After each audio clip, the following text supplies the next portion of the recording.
They said the land belonged to men who could seed it, same as they said a woman's worth was counted in children. Mara Caldwell heard it young and lived it hard. By 28, she'd known 3 miscarriages and one husband who spat her out like gristle once the last doctor said the word final. Final like a nail in pine wood. It was spring when Warren Caldwell dragged her suitcase out the door and left it sitting on the porch like trash not worth burying. His new wife was already showing, some seamstress girl from Waco with milk-thick thighs and a belly ready to swell. They said it was God's will. Mara said nothing at all. The wind across the Caldwell property never did slow.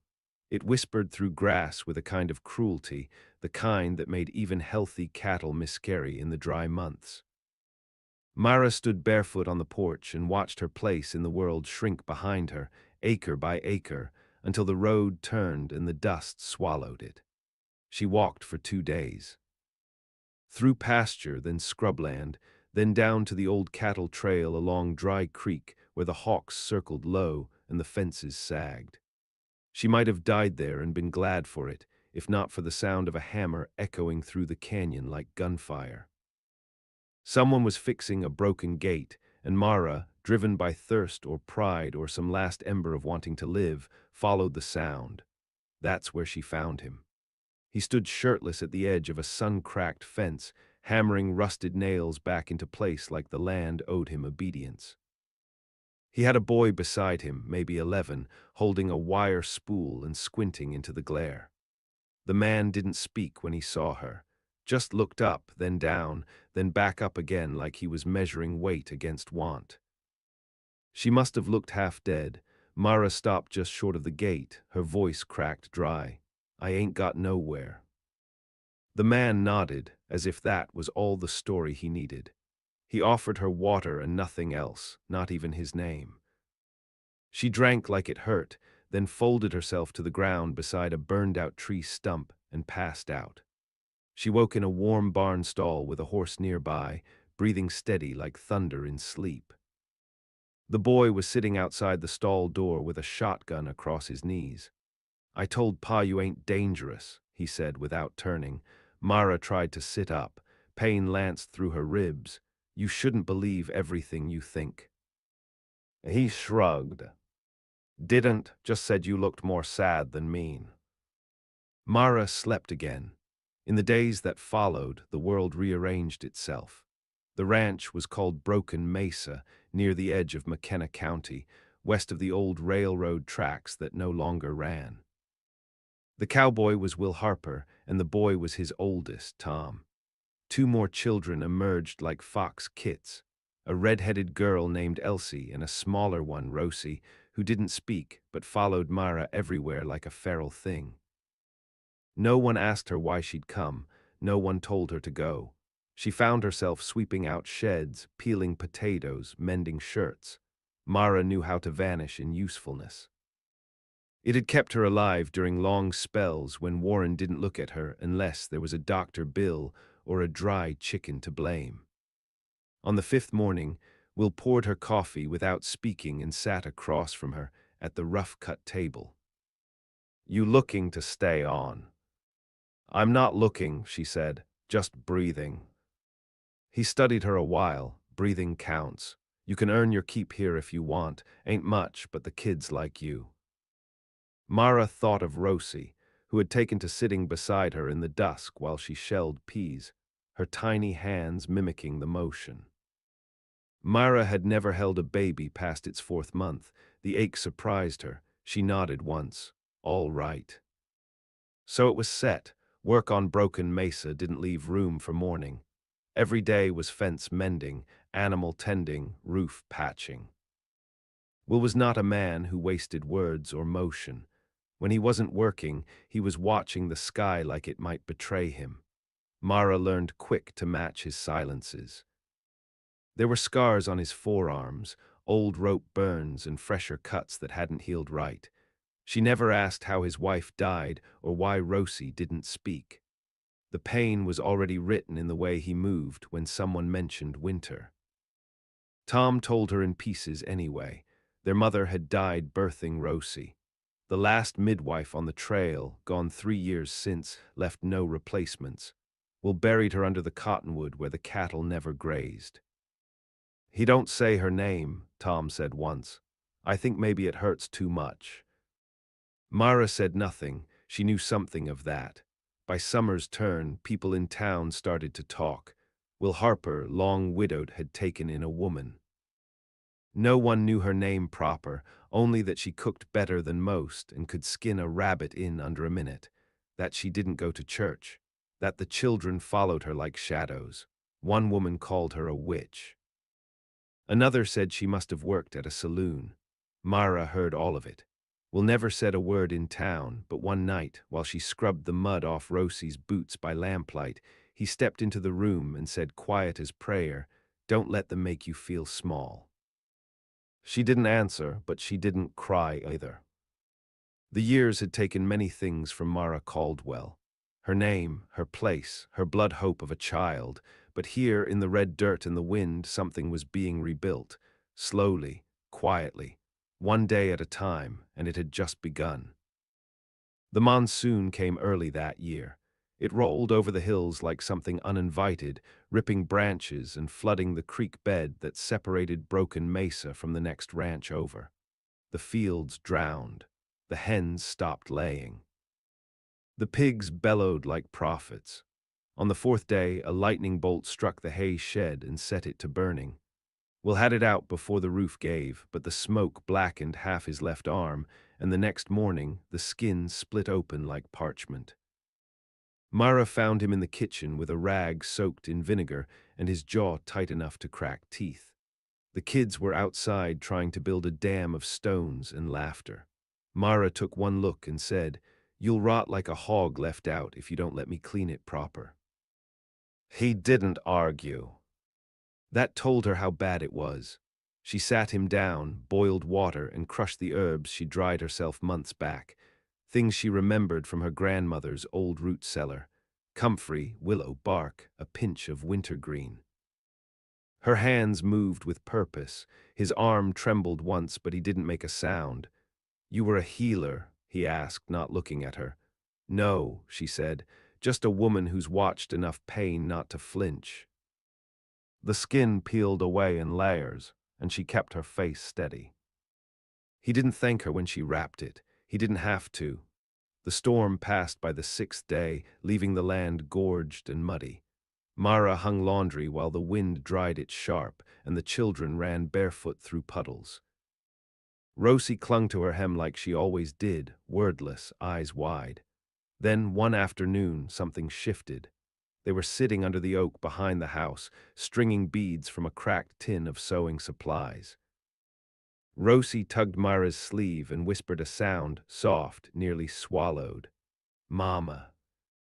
Mara froze. The little girl repeated it, this time with a kind of certainty, and set one small bead in Mara's hand like an offering. Her eyes, black as coal-wet ash, didn't blink.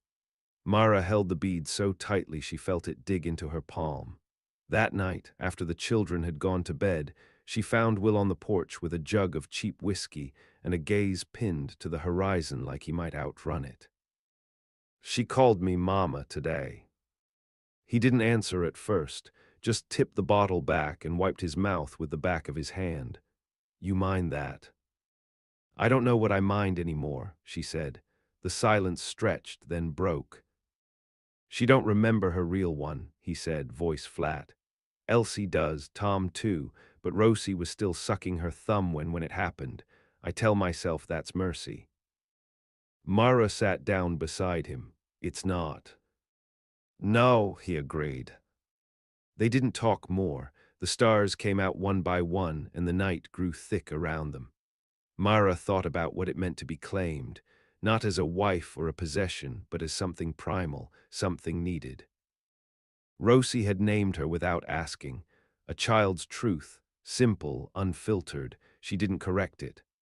The next month brought dryness again, and with it, the return of men who'd heard about Will Harper's ranch and its slow recovery. Some rode in offering trade. Others came looking to buy. Broken Mesa had water access, and that meant leverage. Will refused them all. One, a man named Barrett, didn't take kindly to refusal. He came back 3 nights in a row, each time with a bigger crew, louder words, and meaner eyes. Mara watched from the kitchen window as Will squared his shoulders and stood on the porch with Tom at his side like a deputy too young for a badge. She watched Barrett spit on the ground and promise he'd return. Will didn't flinch. Mara didn't sleep that night. She sat in the dark with her back to the door and the shotgun across her knees. She remembered the way Warren's fists had sounded against the kitchen wall the night she told him the third baby had died inside her. She remembered blood on her hands and the way silence became armor.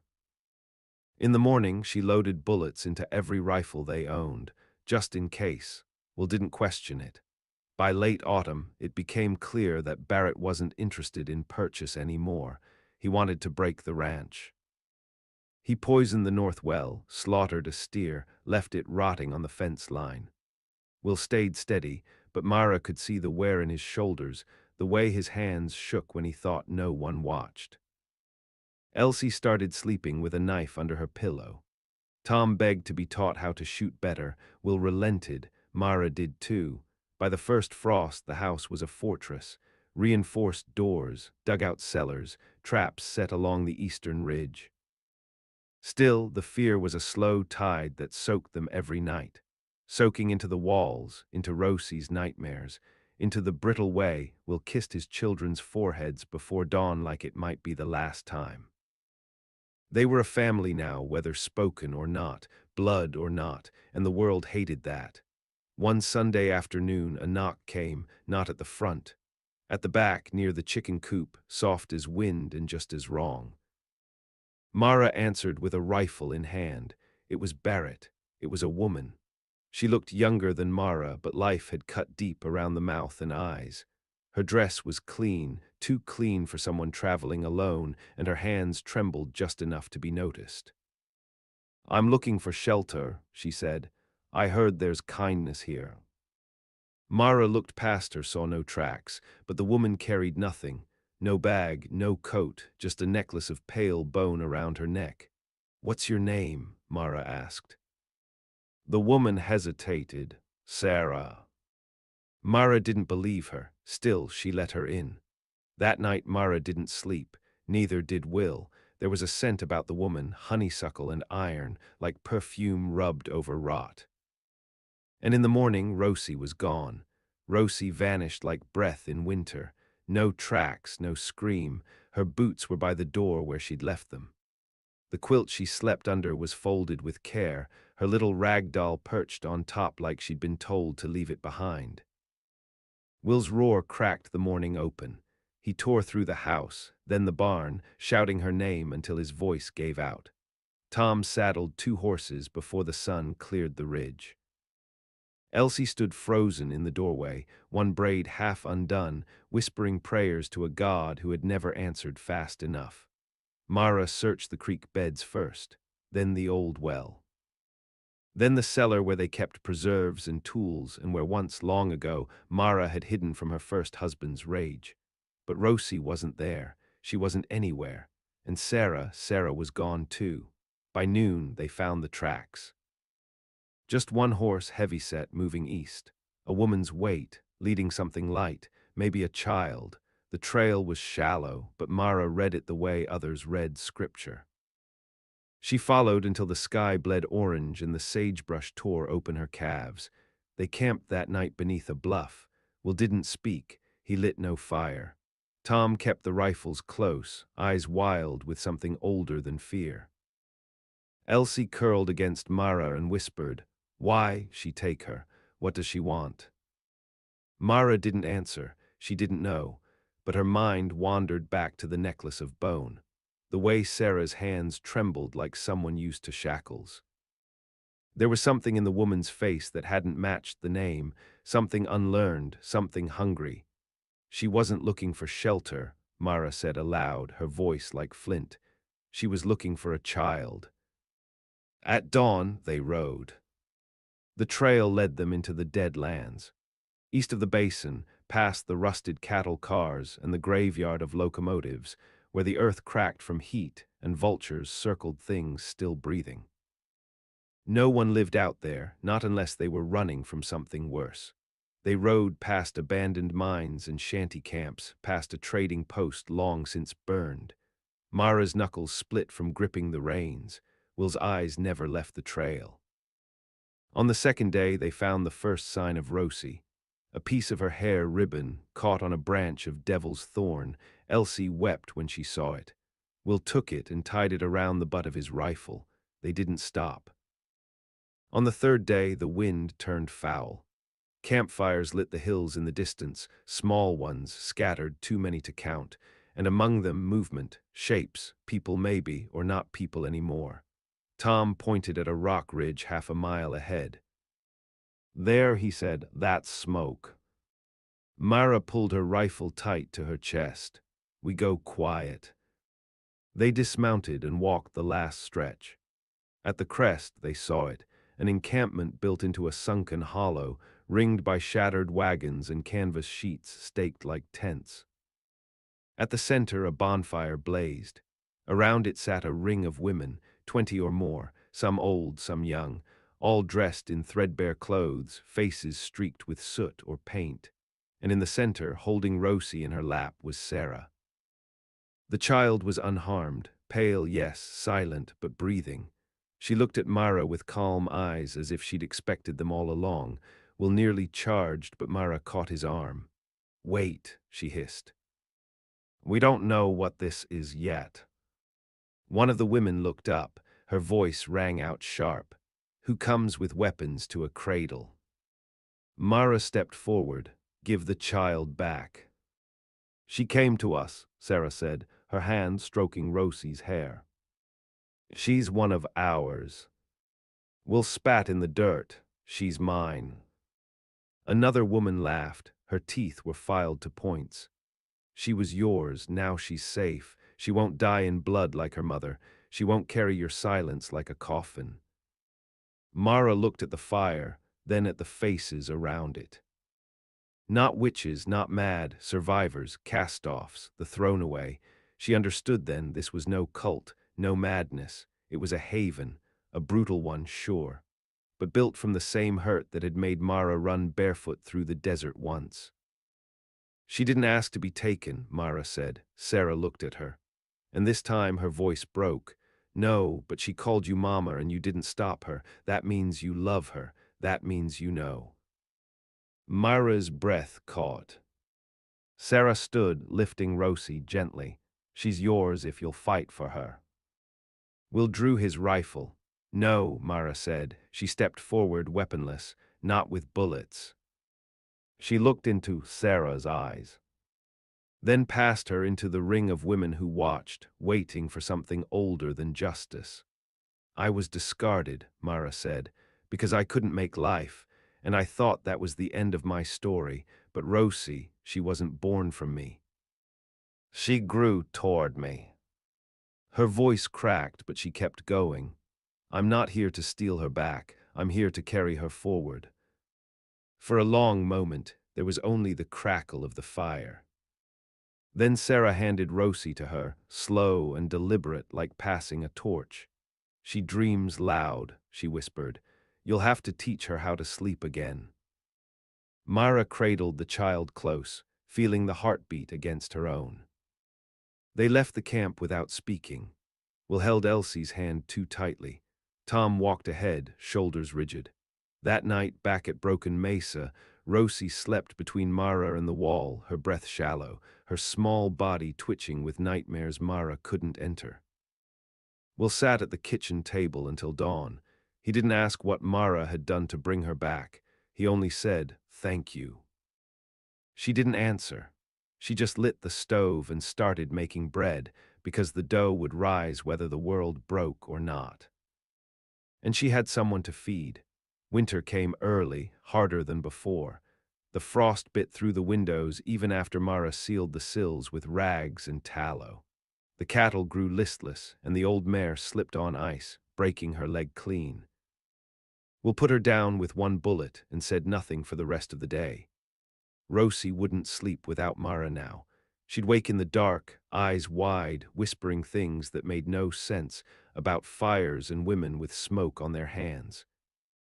She'd grab at Mara's hair, her shirt, her skin, as if anchoring herself to something solid in a world still not yet safe. The rest of the family learned to speak quieter. Tom stopped asking about Sarah's camp. Elsie no longer played near the tree line. Even Will, who had never asked questions of anyone, started to watch Mara differently. Like she'd crossed into something sacred and come back scarred. She had. Mara rose before dawn every day and worked until her knuckles bled. She carried Rosie on her hip sometimes as she fed the chickens or chopped wood until the girl started carrying herself again. And when she did, she walked with purpose. She no longer looked behind her. "I want a knife," Rosie said one morning. Mara didn't laugh. She went to the shed, found an old paring blade, dulled the edge, and gave it to her. The child wore it on a string around her neck like a promise. That same week, they found a coyote gutted on the porch. No sign of struggle, no blood trail, just the body, skinned clean, eyes missing, something meant to warn. Will stood over it with a look Mara hadn't seen before, fear laced with recognition. "It's Barrett," he said. "He's not gone." Mara crouched beside the carcass. This wasn't just anger, this was ritual. Will's silence confirmed what she suspected. Barrett was no longer just trying to drive them out. He was hunting them, slow, methodical, patient. Elsie wouldn't go to the outhouse without Tom guarding her. The chickens stopped laying again. And each night something moved through the trees, too heavy for deer, too slow for wolves. Mara started keeping a loaded shotgun beneath Rosie's bed. By the new year, it was clear Barrett was waiting for something. Not land, not livestock. Not water rights, something else. And then one night, Mara found the marker. She was gathering firewood near the creek bed when her boot hit something shallow. A wooden plank buried beneath a scatter of leaves. She dug it out hands numb and saw her name carved deep, Mara Caldwell, followed by a date not yet come. A grave. He'd made her a grave. She didn't scream. She didn't weep. She walked back to the house and laid the plank on the table in front of Will. His face went gray. "He's getting closer," she said. "This time he doesn't want what's ours. He wants who we are." Will stared at the plank a long time. Then he said, "Then we stop being prey." They prepared for war, not defense. Tom started setting snare traps. Mara mixed lye soap with ashes and rubbed it over the doors to mask their scent. Will moved the children's beds to the root cellar, lined the walls with feed sacks, and handed Mara a revolver. The kind a soldier might have carried once, heavy, honest. That night they heard the sound of horses, 4 riders, slow, deliberate. Will stood in the dark at the top of the hill with the scope from his old hunting rifle. He didn't shoot. He only watched as Barrett and his men circled the property and left a dead jackrabbit nailed to the barn door. A message. "They'll come on the new moon," Will said. Myra nodded. "Then we take the light from them first." The plan came together like muscle memory. They dug ditches behind the shed, filled lanterns with extra kerosene. Tom soaked strips of canvas in oil. Mara stitched salt and crushed glass into the seams of their coats. She braided Rosie's hair tight and gave her one rule: "If I say run, you run west. Don't look back." "I want to stay," Rosie whispered. "I want to help." "You help by surviving." The night of the new moon came cold and dry, the sky a vast nothing. No wind, no birdsong, only stillness. They waited in the dark, eyes wide, breath held. Rosie lay in the cellar with Elsie curled beside her, whispering lullabies that trembled like leaves. Mara stood in the doorway of the house, shotgun braced, heart steady. And then the first shot came, not at the house, at the barn, a fire arrow. Then another and another. The roof caught fast, dry wood drinking flame.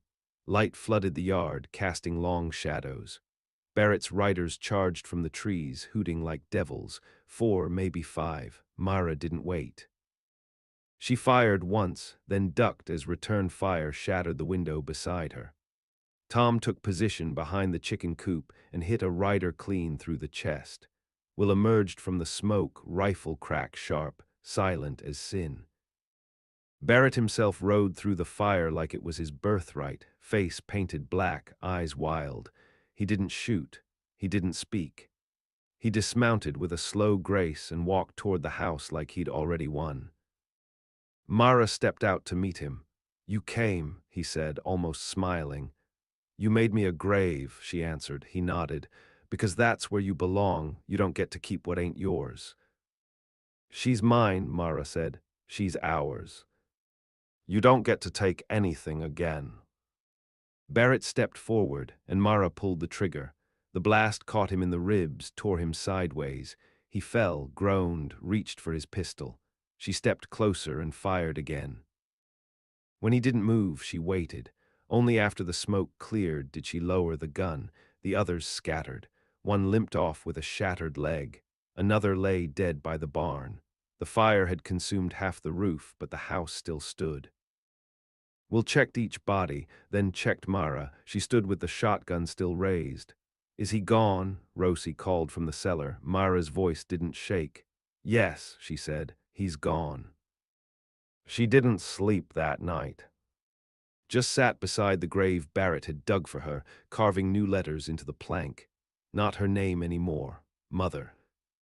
Protector. She left it at the edge of the property, so others would know this place was not for taking. Not anymore. Spring didn't come with flowers that year. It came with mud, with wind that bent trees sideways, and a silence so deep the birds forgot how to return. The barn stood black and half-collapsed, its carcass smoking for weeks. Will said they'd rebuild. Mara didn't answer. She spent her mornings walking the edge of the property, shotgun in one hand, Rosie's hand in the other. The girl was quieter now, not from fear, but something deeper, awareness. She'd seen death and chosen to stay standing. Children didn't speak of such things. They just carried them like stones in their pockets. One morning, Mara found her burying small objects in the orchard, beads, sticks, bones. She didn't ask why, she only knelt and helped dig. Tom built a new chicken coop with a roof low to the ground, hard to climb, harder to burn. Elsie took to carving names into tree trunks. She started with her mother, then her own, then Mara's. Letters crooked but deep. Will dug graves for every man who died in their yard, even Barrett. No stones, just bare dirt and a strip of sage across each one. He didn't ask for help. Mara gave it anyway. "Are we safe now?" Elsie asked one night, curled up by the stove while Mara stitched a tear in her brother's coat. Mara looked into the flame. "We're something better than safe," she said. "We're seen." In town, whispers twisted like wind through narrow streets. Some said Will Harper had gone mad, that he'd let a woman run his ranch and gun down a man like a bounty killer. Others said she'd come from witch stock, that her hands knew how to heal and how to hurt with the same tenderness. No one said it to her face. When she rode into town for supplies, people stepped aside. Some nodded, some looked away. The grocer's boy offered her a handful of mint and said, "For the little one." She took it without smiling, but she left a silver coin behind. She had no use for charity. On the way back that day, she stopped at the bluff where Rosie had been taken. The ground was bare now, no sign of the camp, but Mara could still feel it in the air, sorrow laid like a foundation. That place hadn't been evil. Just full of women like her, shaped into strange forms by too many hard seasons. It haunted her not with fear, but with kinship. She knelt and pressed her hand into the dirt, eyes closed. "I understand," she whispered. When she returned home, Rosie was waiting with something clenched in her fist. A drawing crude, childlike of their family, Will with his hat, Mara with her braid, Elsie holding a chicken, Tom aiming a rifle. And in the middle, Rosie with a knife on her belt and a flower in her hair. You drew us, Mara said. Rosie nodded. We don't leave now, right? No, Mara said. We stay. That night a letter came. No rider brought it. Just a scrap of parchment nailed to the door. It read, there are others coming, ones who don't want land, ones who want what you've made. It wasn't signed. Will stared at it a long time. You think it's Sarah.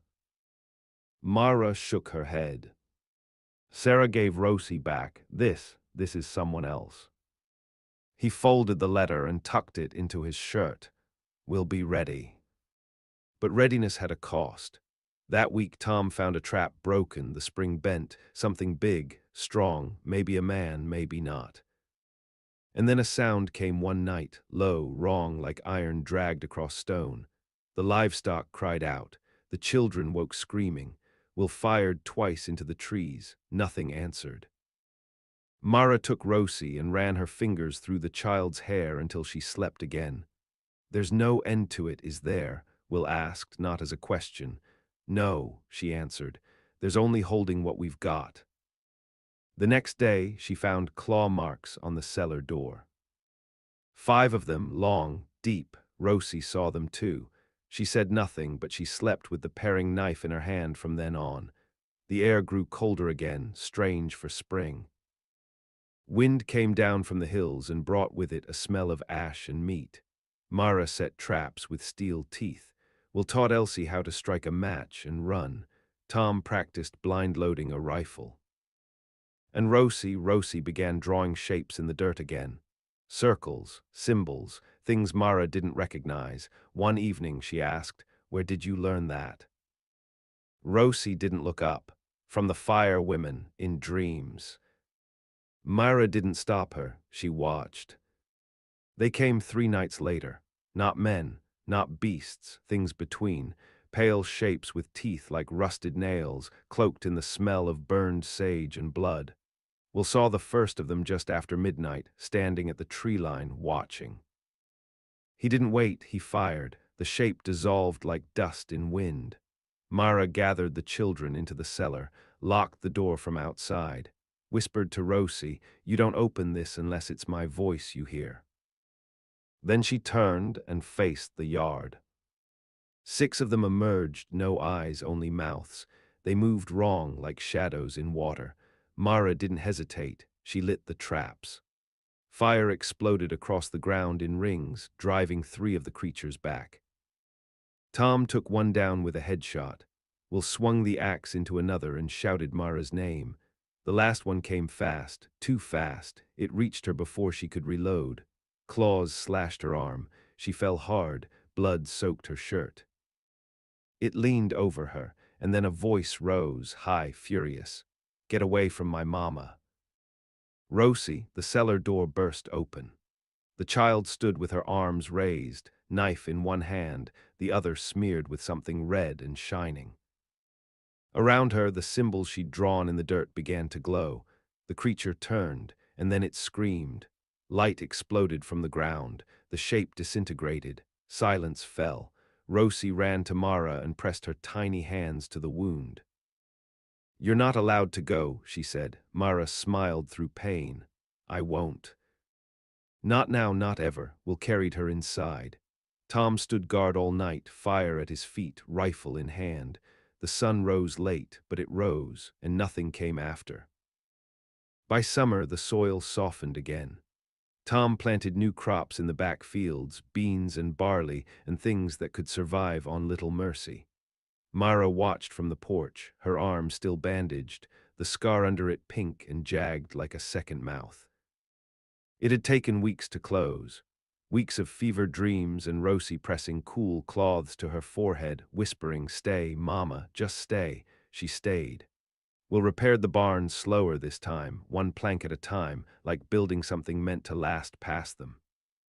He said little, but his eyes lingered longer on the horizon these days, and he never let his rifle stray far from reach. Rosie slept easy now. She no longer cried out. She no longer dreamed of fire women.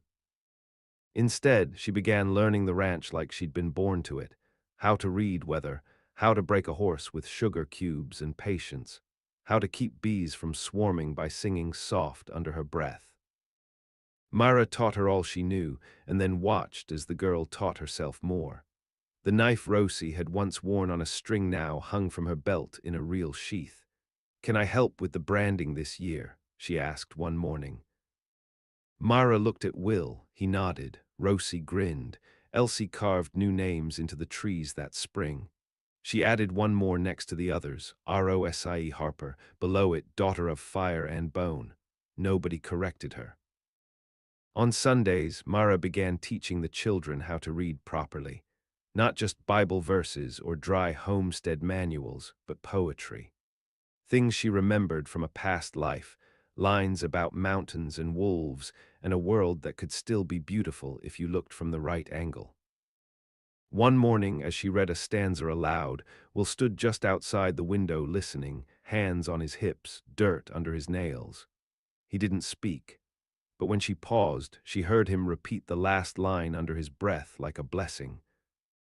"And still I rise." The townsfolk changed too, slowly. The grocer's wife came by with fresh peaches. The blacksmith offered to repair their plow for free. The preacher stopped asking when Mara and Will would make their union proper in the eyes of God.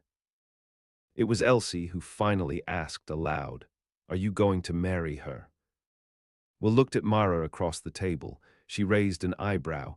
"That your idea or theirs?" she asked the girl. Elsie shrugged. "Mine. I just think it would make a nice story." Will leaned back in his chair. "We already got the story," he said. "Paper and prayer don't make it stronger." Tom nodded. Rosie climbed into Mara's lap. That was answer enough. But that summer didn't pass without omen. A rider came one day near dusk, limping along the ridge, not from town, not from any of the ranches nearby. He wore Union blue, though the war had been over decades, and his boots were polished to a shine too perfect for travel. He didn't ask for water or food. He only said, "She's being watched." Will stepped forward, eyes narrow. "Who?" The rider pointed a finger at Mara. "Her, the one who claimed what was lost." Mara didn't flinch. "By who?" The rider smiled. "By the ones who came before, the ones who remember what was taken." He tipped his hat and turned his horse without another word. Mara stood in the yard long after he vanished from sight. Will came beside her. "We can leave," he said. "If you want, start somewhere new." She shook her head. "No, we end here." And so they stayed, but they watched the sky more carefully. They taught the children how to walk without leaving tracks, how to whisper passwords before coming through the door, how to burn a name to ash without speaking it twice. By autumn, the orchard bore fruit again, apples this time, tart, hard, the kind that bruised easy but still kept their shape in pies. Mara baked one for Rosie's birthday. The whole family gathered around the table, candlelight flickering. Tom handed her a slingshot. Elsie gave her a book of stories she'd written herself. Will passed her a hand-carved wooden locket with a wolf etched on the front. And Mara gave her a simple iron ring. "This belonged to no one," she said. "Now it belongs to you." Rosie slid it onto her finger and smiled. "I'm going to keep us safe." "You already did," Mara said. That night after the fire went low and the stars blinked like watching eyes, Mara lay beside Will and listened to the wind shift. It carried no threat, not tonight, just the long breath of a land that had learned to wait. She traced the scar on her arm, remembered the women in the hollow, remembered Sarah's voice, remembered every loss that had shaped her. She had been thrown away, broken open, left for rot. But this place, these children, this man, they hadn't healed her. They'd let her build something from the pieces, and in the end that was stronger than healing. That was a name no grave could hold. She closed her eyes and slept without fear.